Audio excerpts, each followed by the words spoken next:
So when we talked about, you were talking about Alaska, Pacific Northwest, a lot of Bigfoot sightings. Mm-hmm. A lot of Bigfoot sightings in Tennessee, too, Kentucky.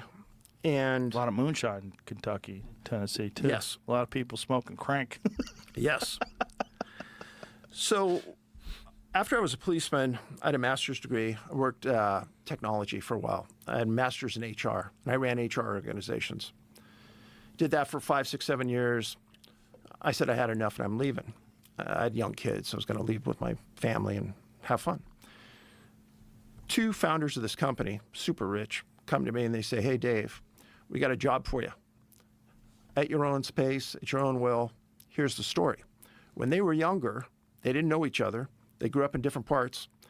They went up into the woods with their families, backpacking, camping, having fun. They get up in the middle of the night, take a leak, and independently, didn't know each other, they saw Bigfoot. They found each other, they formed this company, made millions of dollars. One day they're at lunch and they start talking to each other and they had the same experience. They said, wow, that's freaking bizarre. So let's get to the bottom of it. So I'm leaving. They know I have an investigative background. They said, hey, we're going to hire you. We want you to go find out if it's true, false, or hoax. They hired you to go check to see if Bigfoot was real? Flip the whole bill. They said, you can do it at your own pace, own will, we'll pay for everything. I said, not interested.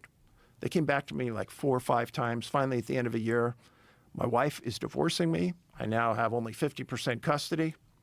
I have 50% of my life open to do whatever I want.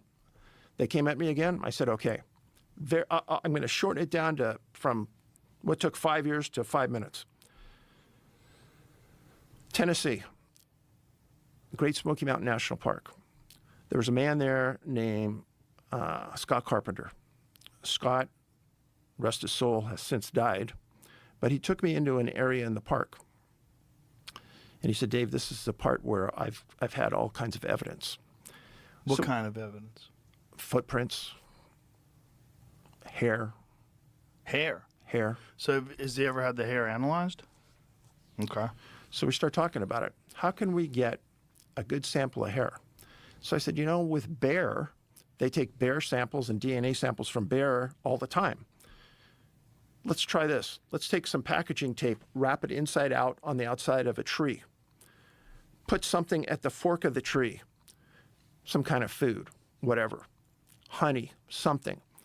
If they lean up against the tree, it's going to pull the hair out, which we need the follicle for the DNA. Let's see if that works. She says, brilliant. We did it. It worked. In that area, we had tracks.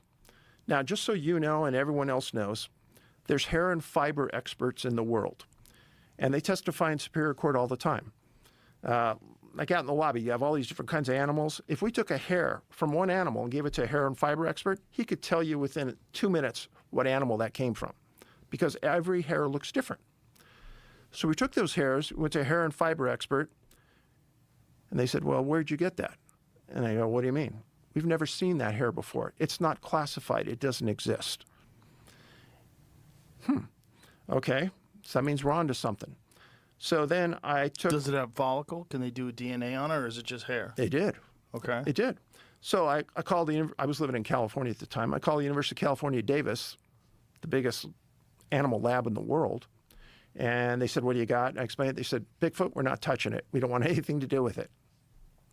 I went to University of Texas, UC Davis. I went to like 6 or 7. No one would touch it. But then I found a woman that testified in the courts here in Texas as a DNA expert. I called her up. Her name's Melba Ketchum. Dr. Ketchum, I have this sample here. Would you be willing to do DNA analysis on it? Absolutely. It's going to cost you so many thousands of dollars. I go, no problem. We've got somebody who's going to pay. So she goes, okay, let's do one better. Dave, send me the sample. Let me look at it first. I'm going to give it to my hair and fiber expert. They look at it. Hair and fiber expert says, it's nothing we've ever seen, so that's good. So she goes, okay, here's what we're going to do. Can you get any more samples? I said, I have an idea. Let me try. So I go on coast to coast. And I laid it out. I said, hey, we have these samples. We're looking for hair samples. Don't bullshit us because we'll know right away. Send us hair samples with everything attached, and we're going to send it to a lab. You don't have to pay the bill. We got 125 valid samples that were not deer, antelope, bear, whatever. She goes through the DNA analysis on it. I think it cost us $400,000 at the end of the day. It's a lot less expensive now. And so hair will give you mitochondrial DNA from the maternal side, but it won't give you fraternal DNA from the father's side. That you need nuclear DNA, blood, tissue, saliva. And we got some of those. Son of a gun. At the end of the day, the DNA comes back 12 to 15,000 years to the Middle East on the mother's side. Father's side, it doesn't exist in GenBank. 352 billion base pairs of DNA does not exist. The father's DNA does not exist. GenBank says it's impossible. Since that time, other people have come forward and said, hey, you know, on the elongated skulls, we've had the same problem. We can't find the fraternal DNA just like you. That's a guy named L.A. Marzulli that was doing the research there. And then Ron Moorhead, who's doing other DNA studies on elongated skulls in South America, said the same thing. That's odd, Dave. So the maternal, we understand. The fraternal, we don't. And the DNA, they did a paper about it. It's online. I've had a lot of people say, oh, you know what, that's BS, it's bad. But nobody else has ever done a test. And I could get you more hair within 2 weeks if we wanted to. Nobody wants to test it. I'll test it. What do we have to do? The truth is, Jamie, you ready to go? Let's go. Let's get some tape. The truth is, it'll all come back the same. And I believe that the researchers who have done it, they've gotten the same results. and so if you say that it on the fraternal side it doesn't exist, on the maternal side it's showing thousands. Explain that again. So, like I'm Greek, so they could chase my DNA backwards through time to, I don't know, Greece, Right. 10, 15,000 years ago. Well, they were able to chase the maternal side back to the Middle East 12 to 15,000 years. And what did they say it was? That's all they said. But what they're saying is that, and a lot of people have picked up on this, well, that has a lot of religious connotations to it. Why does it have religious connotations to it? Because of the Middle East 12 to 15,000 years. Right. But why is that religious? It's a part of the world 12 to 15,000 years ago. What gives it religious connotations other than the fact that that's the origins of a lot of religions? That's it. So there's only one country in the world that ever took this topic seriously. Which country? Russia. They took their science academy and took the 5 top scientists. This happened 40 years ago. And they started studying what was called almasty, the same as our Bigfoot. Okay. And I'm not bullshitting you. This is 100% true. 2 of their scientists came to the U.S. I met one of them at a conference in Colorado 7 or 8 years ago. And I walk into the room, and he's holding both of my books as I walk in. And he says, Dave, you're the only guy to tell the truth out of everybody out here. What you're saying about the DNA, what you're saying about the lineage is 100% fact. It's what we found. And we know that they aren't any kind of ape or gorilla. It's a human hybrid that people don't understand. So did the Russians think that it exists currently? 100%. So how are they hiding? How are they hiding? Yeah. So if you think about, we don't even have the ability to do something with a DNA like whatever this is. It's Making a hybrid. You're right. Okay. So something far greater than us has learned to manipulate DNA.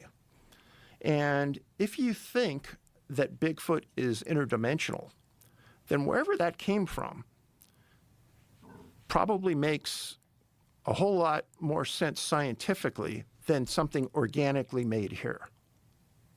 And therein lies the reason that we haven't found a body. It can move in and out like it did through that tube at Skinwalker Ranch. And there's footage in our movie of what appears to be a Bigfoot evaporating into nothingness, What footage is this? filmed by Scott Carpenter. What is it called? What's the same one that we were just talking American about? Sasquatch. Can we see that footage? Where's that in the film? It's during my interview with Scott. And so who took this footage? Scott, And what year was this taken? sometime in the last 10 years. Okay. And it shows something evaporating, like that it looks like a Bigfoot evaporating into nothing? What you see is something kind of like smokiness looking down a trail, Uh-huh. and then it slowly evolves to look like something that you and I would call a Bigfoot. Okay.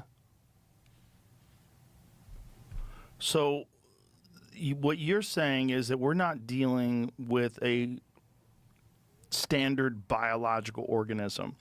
We're dealing with something that's probably the product of some advanced species, and that they've created this thing, and this thing has the ability to move in ways and appear and reappear in ways that don't make any sense to us. Correct. Well, that would make sense if it was true. And again, putting that fucking tinfoil hat on tight right now. That would make sense if you think about how many sightings there are. And that there are no bones, and there's no body, no one's found anything, there's nothing. There's been footprints. The footprints are weird. So I'd like to dismiss the footprints, like, oh, come on, somebody just like made a fake footprint. The problem is there's dermal ridges on these footprints. Some of them exhibit what's very similar to fingerprints, and that's very strange. And these are going back decades, so super hard to reproduce something like that. And someone, you'd have to be a very, very advanced person and have some sort of incredible ability to manipulate material science just to be able to create something that recreates a dermal ridge and then use it and make footprints with it that are similar to what like a creature would make. It was very heavy, moving through the ground and pressing down on moist ground or mud and leaving footprints that have fingerprints in it. It's weird because it's not something like, I weigh like 205 pounds or something like that. Like, it's not like that. It's like something that weighs like 700 pounds, like deep into the ground. It's weird. Abnormally heavy. Yeah, abnormally heavy, large feet, but again, no bones, no nothing. And the only DNA, it's like, it's disputed. But of course, people are going to dispute everything. No one's going to look at it and go, this is definitely not human. They're going to go, well, who did this? How'd she do it? This is a lab that's like not doing it well, and they're publishing in some journal behind a paywall. This is nonsense. But then you have to think, well, okay, but are any other reputable labs, these reputable labs, are they interested in doing this work? Have they done the work? Have they taken the same stuff and done it through the exact same process, but not found the same results that she had? Or is there no other studies? It seems like there's no other legitimate studies of this same DNA. Dr. Ketchum took that DNA to 4 certified labs. One of them was the University of Texas, and all of those labs got the same result. She extracted it. They did the analysis. She did the comparison to GenBank. And she did this all herself, or she had other scientists do it? So she wrote a white paper, and 6 different PhDs wrote it. The slam job there, I think it's interesting because, have you heard of an organization called BFRO? No. Biggest organization in the United States for Bigfoot sightings. Oh, okay. Bigfoot Research Organization? Yeah. From Finding Bigfoot. Right. So a man named Wally Hersham was their benefactor. He gave them millions of dollars over the years. And they had one job, find DNA. 10, 15 years, they said they couldn't find it. We found it in less than a year. Wally came over when we had the DNA and looked at the results, met with Dr. Ketchum, said, I am completely done. You guys have proven to me exactly what it is. I now know what it is. Pulled all of his funding at that point. He was out of the Bigfoot world. And he goes, you guys did what nobody else could do.